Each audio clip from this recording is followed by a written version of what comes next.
ইরানের হামলায় কুয়েতের আকাশে যুক্তরাষ্ট্রের F-15 যুদ্ধ বিমান বিধ্বস্ত হয়েছে। স্থানীয় সময় সোমবার সকালে এই ঘটনা ঘটে। সামাজিক যোগাযোগ মাধ্যমে ছড়িয়ে পড়া একটি ভিডিওতে দেখা যায় একটি মার্কিন F-15 যুদ্ধ বিমানে আগুন ধরে যাওয়ার পর সেটি বিধ্বস্ত হয়। টাইমস অব ইসরায়েলের প্রতিবেদনে বলা হয়, বিধ্বস্তের সময় অন্তত একজন পাইলট বেরিয়ে আসতে সক্ষম হন।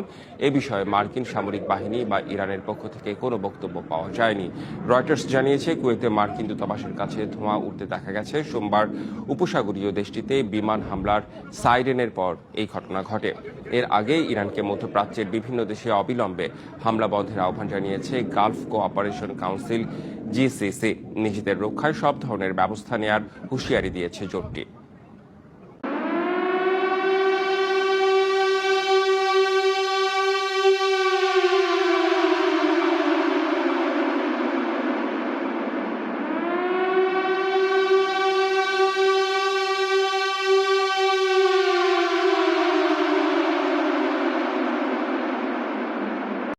তো যাই হোক, প্রিয় বন্ধুরা, আপনারা তো দেখলেন ভিডিওটা। দেখুন সে বিমানের কি অবস্থা। মনে হচ্ছে যে এখানে হালুয়া বানাইছে, হালুয়া। বিমানের এমন অবস্থা।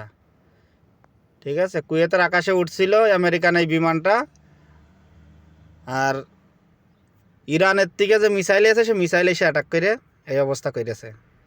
তাহলে আপনারা দেখুন কি অবস্থা। হ্যাঁ, এত ক্ষমতা দেখায়, এত ক্ষমতা দেখানো ভালো না।